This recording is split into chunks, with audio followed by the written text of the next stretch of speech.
আসসালামু আলাইকুম everyone. Welcome to Sultana's kitchen. আজকে আমি আপনাদের সাথে শেয়ার করব ভেজিটেবল রোলের রেসিপি। ঘরে কিভাবে খুব সহজে দোকানের মতো ভেজিটেবল রোল তৈরি করতে হয় সেই রেসিপিটা আজকে দেখাবো। আর এই রোলগুলো কিভাবে সংরক্ষণ করে দীর্ঘদিন খেতে পারবেন সেই প্রসেসটাও আপনাদেরকে দেখিয়ে দিব। আশা করছি আমার আজকের ভিডিওটা আপনাদের কাছে ভালো লাগবে। ভেজিটেবল রোল বানানোর জন্য প্রথমে একটা মিক্সিং বোলে নিয়ে নিচ্ছি একটা নর্মাল টেম্পারেচারে থাকা ডিম। ডিমটা ভেঙে নেওয়ার পর একটা হ্যান্ড হুইস্কের সাহায্যে ডিমটাকে ভালোভাবে ফেটিয়ে নিচ্ছি। ভালোভাবে ফেটিয়ে নেওয়া হয়ে গেলে এখানে দিয়ে দিচ্ছি 2 কাপ ময়দা, স্বাদমতো লবণ আর 1 চা চামচ চিনি। চিনিটা অপশনাল, আপনাদের কাছে যদি ভালো না লাগে তাহলে স্কিপ করতে পারেন। এখন এখানে দিয়ে দিচ্ছি 2 কাপ পানি। আমি এখানে নর্মাল তাপমাত্রায় থাকা পানি ব্যবহার করছি। এটা গরমও না আবার খুব বেশি ঠান্ডাও না। এবার হ্যান্ড হুইস্ক দিয়ে খুব ভালোভাবে সবকিছুকে মিশিয়ে নিচ্ছি। মেশাতে মেশাতে আমার কাছে ব্যাটারটা কিছুটা ঘন মনে হচ্ছে, তাই আমি এখানে আরও হাফ কাপ পানি অল্প অল্প করে দিয়ে ব্যাটারটা তৈরি করে নিব। তো এই ব্যাটারটা তৈরি করতে আমার এখানে মোট 2.5 কাপ পানি লেগেছে। ময়দার ধরন অনুযায়ী আপনাদের আরও কম বা বেশি পানির পরিমাণ লাগতে পারে। আমি আপনাদেরকে এর কনসিস্টেন্সিটা দেখিয়ে দিচ্ছি। দেখুন ব্যাটারটা খুব বেশি পাতলা বা খুব বেশি ঘন হবে না। নর্মালি পাটিসাপটা পিঠা বানাতে যেরকম ব্যাটার তৈরি করি এটার ঘনত্বটাও ঠিক সেরকম হবে। এখন এটাকে 15 মিনিটের জন্য রেস্টে রেখে দিব।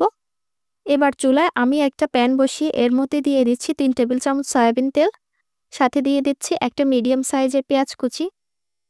পেঁয়াজটাকে হালকা ভেজে নিচ্ছি।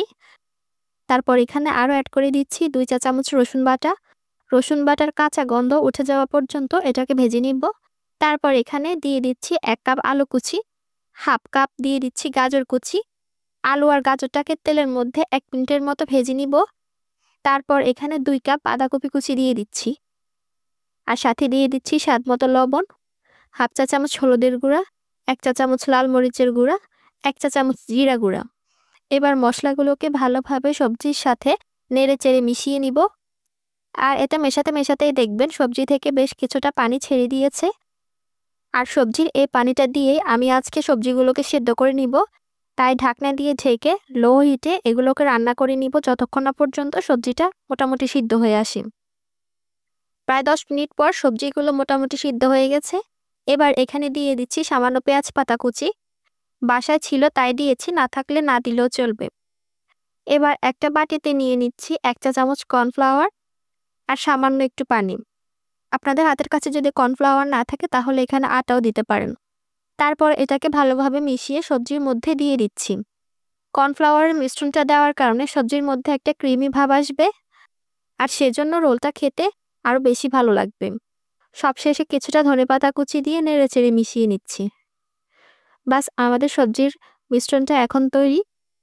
এদিকে ব্যাটারটা 10 মিনিট রেস্টে রাখার পর এটা মোটামুটি সেট হয়ে এসেছে। এখন এখান থেকে হাফ কাপের মতো ব্যাটার একটা বাটিতে আলাদা করে নিচ্ছি। এই ব্যাটারটা দিয়ে আমি রোলগুলোকে ডুবিয়ে ব্রেড ক্রাম্বে গড়িয়ে নিব। এতে করে আমার আর কোনো এক্সট্রা ডিমের প্রয়োজন হবে না এবং ভেজে নেওয়ার পরও রোলগুলো অনেক বেশি ক্রিস্পি থাকবে। এখন এটাকে আমি একটা সাইডে রেখে দিচ্ছি। এবার চুলায় একটা প্যান বসিয়ে সামান্য তেল ব্রাশ করে নিচ্ছি আর দিয়ে দিচ্ছি আগে থেকে তৈরি করে রাখা পরিমাণ মতো কিছুটা ব্যাটার। তারপর প্যানটাকে ঘুরিয়ে ব্যাটারটাকে এভাবে ছড়িয়ে দিচ্ছি। 30 সেকেন্ডের মতো অপেক্ষা করলেই দেখতে পারবেন রুটিটা প্যানের চারপাশ থেকে উঠে আসছে। এখন সাবধানে স্প্যাচুলা দিয়ে রুটিটাকে উল্টে দিব।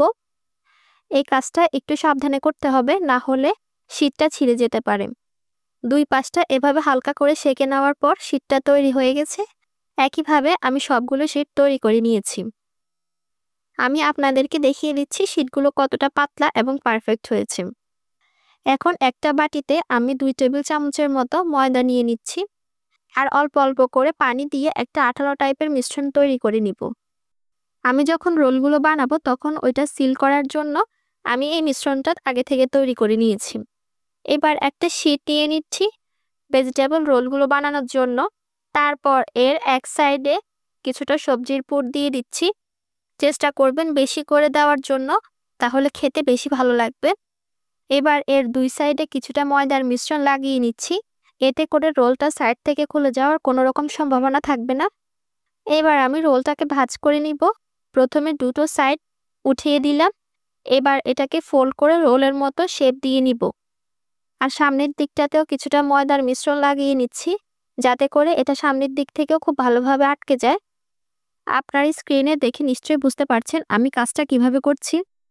ঠিক এইভাবে আমি সবগুলো রোল তৈরি করে নিব। সবগুলো রোল তৈরি করা হয়ে গেছে। আপনারা চাইলে এই পর্যায়ে এগুলোকে ভেজে নিতে পারেন। এখন আমি যে ময়দার ব্যাটারটা আলাদা করে রেখেছিলাম সেখানে রোলটাকে ডুবিয়ে নিচ্ছি। আপনারা চাইলে একটা ডিম ফেটিয়েও এই কাজটা করতে পারেন, তবে আমার কাছে এইভাবে অনেক ইজি লাগে আর এই রোলটা ভেজে নেওয়ার পর এটা অনেক বেশি ক্রিস্পি হয়। এবার এটাকে আমি ব্রেড ক্রামে গড়িয়ে নিচ্ছি। আপনারা চাইলে এখানে ব্রেড ক্রামের পরিবর্তে টোস্ট বিস্কুটের গুঁড়াও নিতে পারেন।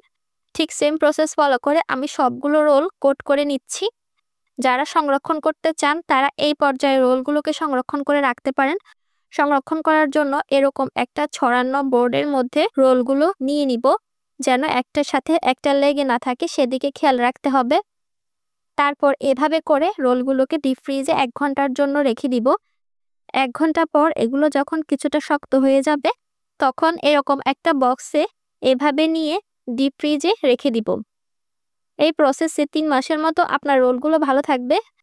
আপনি যখন এগুলোকে ভাজতে চান তখন ডিপ ফ্রিজ থেকে বের করে নরমাল তাপমাত্রায় এনে তখন এগুলোকে ভেজে নিতে পারবেন। এখন আমি কয়েকটা রোল আপনাদেরকে ভেজে দেখাচ্ছি। ভাজার জন্য প্যানে পরিমাণ মতো তেল গরম করে নিয়েছি। তারপর রোলগুলোকে তেলের মধ্যে দিয়ে দিব। রোলগুলো দেওয়ার পর মাঝারি আঁচে এগুলোকে ভেজে নিব। আর একটু সময় নিয়ে রোলগুলোকে ভাজলে এগুলো অনেক বেশি ক্রিস্পি হবে। তাহলে রোলগুলোর উপরের সাইডটা খুব তাড়াতাড়ি কালার চলে আসবে আর তেমন একটা ক্রিস্পি হবে না। মাঝারি আঁচে উল্টে পাল্টে রোলগুলোকে গোল্ডেন ব্রাউন কালার করে ভেজে নিয়েছি। এবার চাকনির সাহায্যে তেল ঝরিয়ে উঠিয়ে নিচ্ছি। কত সহজে রোল তৈরি করে নেওয়া যায় সেটা তো দেখেই নিলেন। আমি আপনাদেরকে একটা রোল কেটে দেখাচ্ছি। দেখুন রোলটা ভেতর এবং বাইরে থেকে কতটা পারফেক্ট হয়েছে। যারা কখনো ভেজিটেবল রোল বাসায় বানাননি তারা এই রেসিপিটা ফলো করে বাসায় বানিয়ে দেখতে পারেন। আশা করছি নিরাশ হবেন না। আমার আজকের এই রোলের রেসিপিটা যদি আপনাদের কাছে ভালো লেগে থাকে তাহলে অবশ্যই ভিডিওতে একটি লাইক দিবেন। আমার চ্যানেলটি সাবস্ক্রাইব করে রাখবেন। সবাই ভালো থাকবেন, সুস্থ থাকবেন। আল্লাহ হাফিজ।